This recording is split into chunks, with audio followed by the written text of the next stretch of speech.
every single time an expansion comes out, we go out there and we say stupid things like, yeah, this is a 2-star card. This is a 3-star card. And they end up being meta defining.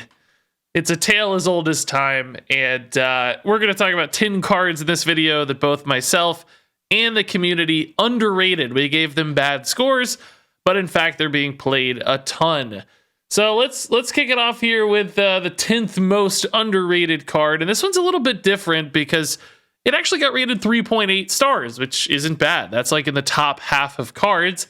But it has been so dramatically, insanely powerful that I thought that 3.8 star rating was still indicative of underrating Battleground Battlemaster, because it has been the most popular card in United and Stormwind, and it's been a very powerful one, already getting nerfed to 6 mana. I probably should have really showcased the 5-star or the 5 mana card here, because that's what people were rating. This has been played in 22% of decks. It's the most played Stormwind card, depending on when you slice the data, but this was a mix of pre and post nerf. It's still being played post nerf, which is insane. Now, I did give Battlemaster 4 stars and even came to this card's defense quite a few times. People calling it a win more card. I go, I don't know, I think it's just a win card, which proved to be true. But even 4 stars underrated this one, right? Like, the community and I both thought it was pretty solid. It turns out it was actually completely bonkers.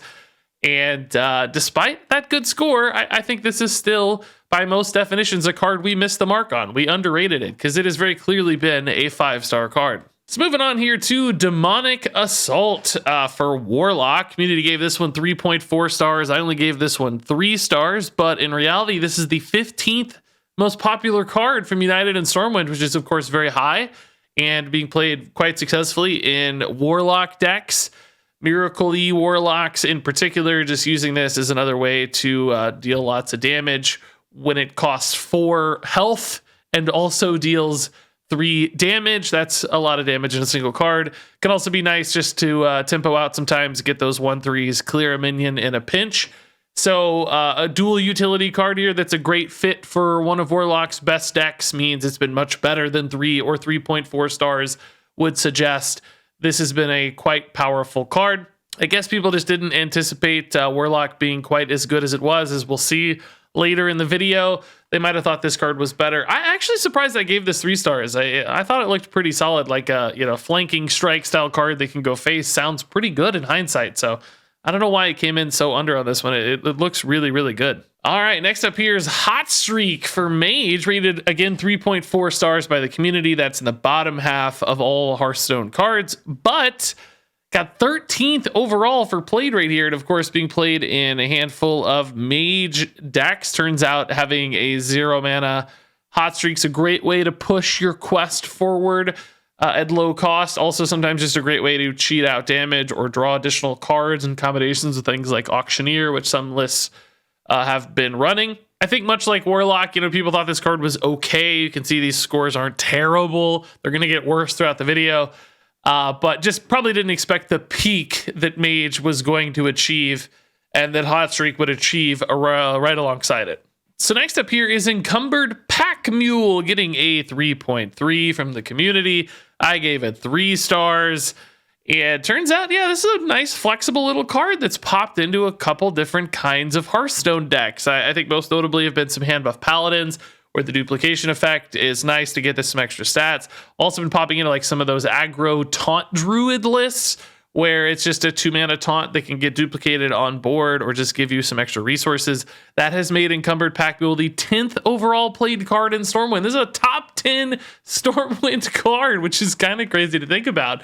And 3.3 stars really doesn't live up to that top 10 level. So nothing flashy or exciting here necessarily. We just underestimated the, I guess, kind of value or really narrow synergistic potential of this card. It doesn't look super powerful, but it still managed to find a spot in multiple meta decks. Next up here is Void Shard for Priest, rated only at 3 stars by the community.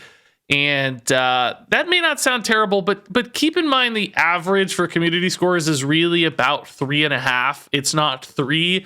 So that's actually quite notably below average when it comes to community scores. To give you some context of what that was scored alongside, a card like Auctioneer Jackson got 2.9, right?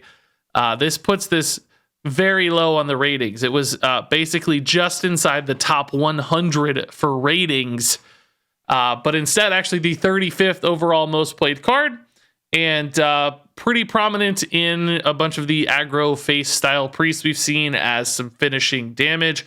I don't think people anticipated face priest as it showed up to be the go-to version of shadow priest, but I thought there'd still be some potential seen in shadow priest, which is why I gave this card 4 stars personally. This seemed like a great way to go face, kind of engage in a race in a shadow priest deck.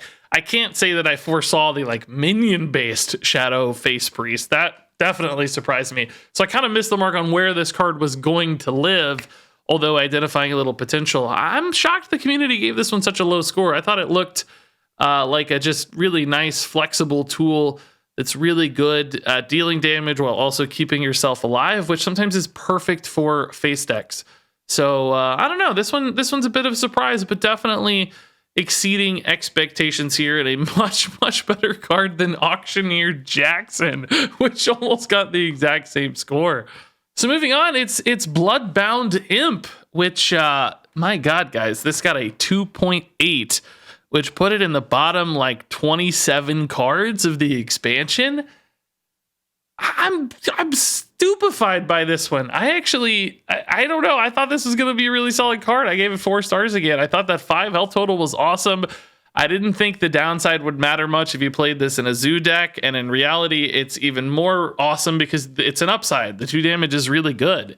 So this is being played in any of these zoo-style quest warlocks, which, you can see it's only 25% of warlock decks, but still, that's really prominent, and it's the 30th overall most popular card despite that, because warlock is absolutely everywhere. I don't know why this only got 2.8, that big stat line. Maybe people thought the warlock quest, well, they did. We're going to find out. Maybe people thought the warlock quest was going to be garbage, and this wouldn't fuel it.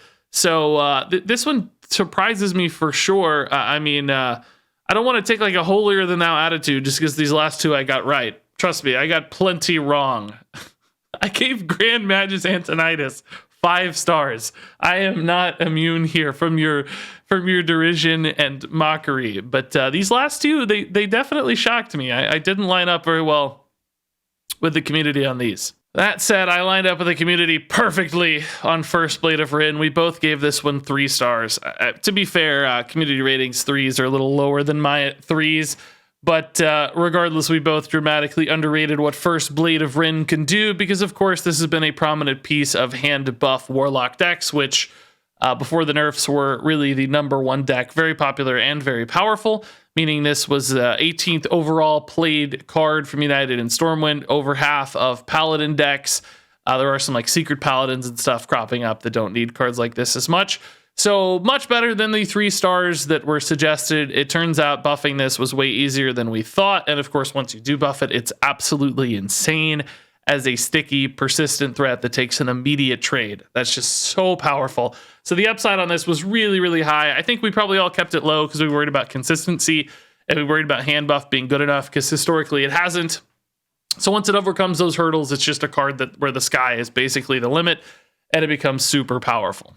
All right, so next up here's where all the warlock stuff comes in. The Demon Seed, and I think the next 3 cards are all quests. Rated 3.4 by the community, 3 stars by myself. In reality, the 3rd most popular card in Stormwind in almost every single warlock deck, and really one of the most meta warping cards we've seen in a long time.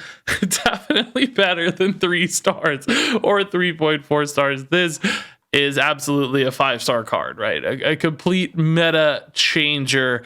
Now, as for why we got this one so wrong, I think it was just a worry about riskiness, right? Like, can Warlock stay alive long enough to make this work?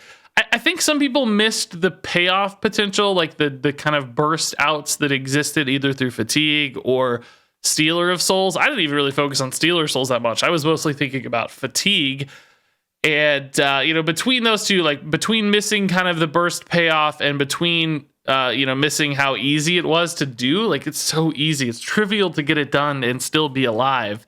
I think that's what we were all worried about, and then that just didn't pan out, right? It was actually super easy to do, and That's why it's a 5-star card instead of a 3-star card. So I understand why we got this one wrong. It's one of those you kind of had to see in action, but still, nonetheless, did we miss the mark big on this one.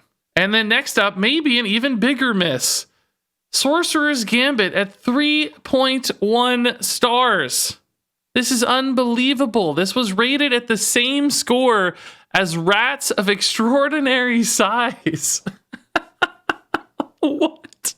I don't understand how that happened. Now let's see. I gave this one 4 stars, which might sound better than 3.1, but keep in mind I later ranked the quests after my reviews and put Mage Quest like 7th or something, or I don't even know. Way down the line. I didn't think it was gonna be all that good once I played the other quests, so I don't get a pass here. Not that 4 stars is a pass anyway, because this has obviously been a 5-star card. 92% of Mage deck, 7th overall most popular Stormwind card.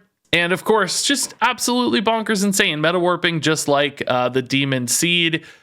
5-star card, easy. Not 3.1, not 4, and certainly much, much better than Rats of Extraordinary Size. And again, for this one, I think we thought it was going to be too hard to get off. We thought, oh my God, there's just, you got to cast all these different spells. Turns out that's incredibly trivial for Mage. There's so many cheap spells. They all get cheaper with Incanter's Flow, and they just burn through this, finishing it so rapidly, and then have tons of burst damage afterwards, also to clean up the game. So it's kind of the perfect storm, really, to get Sorcerer's Gambit done, but we all overestimated the difficulty and underestimated the power spike, much like Demon Seed, and that's why this card is one of the most underrated. But believe it or not, there's one that's even more underrated. Now, the final showdown here hasn't been quite as meta warping as the previous 2 quests, but it also has one of the worst community scores I've ever seen. This was the 3rd worst rated card of the entire expansion by the community. The only things lower were Impatient Shopkeep and Two-Faced Investor. So I gave this one 2 stars as well. Which, I didn't think it was going to be any good. It turns out it's actually very popular in Demon Hunter decks, 21st overall played card. Of course, at first it was great in Lifesteal OTK Demon Hunter. Even now, though, this list is showing up outside of that with just some draw-based stuff with the Brute and the Lion's weapon that synergize off card draw. Turns out it's just a really solid card. And I know exactly what went wrong with this card. It's that we all thought, oh my God, Kurtrus is going to be irrelevant. By the time you get Kurtrus, your deck's going to be empty, right? And that kind of ended up being sort of true. OTK Demon Hunter still cared in many cases, but usually you mostly cared about the discounts on the first couple procs. The Kurtrus didn't really matter. It turns out having, a 1-mana Emperor Thorison or a 1-mana Octobot or whatever that's just always in hand is really powerful. And the additional upside from the final reward, although it can be relevant, probably isn't even what drove this card's success, and probably still isn't what drives this card's success. So I think we all just got too focused on the reward here and not enough about the steps along the way, the little mini step rewards, which made Final Showdown an actually pretty darn consistent card. I think some people also got trapped on Glide, I can use Glide. Glide's okay, it's kind of slow, but every other card draw card in Demon Hunter is a really good fit for this, right? There's a lot of other awesome, cheap card draw and cycle as well that just works rather nicely. So, this one didn't quite soar as high as the previous 2 quests, but still an extremely meta-relevant card, and it got rated at 1.8.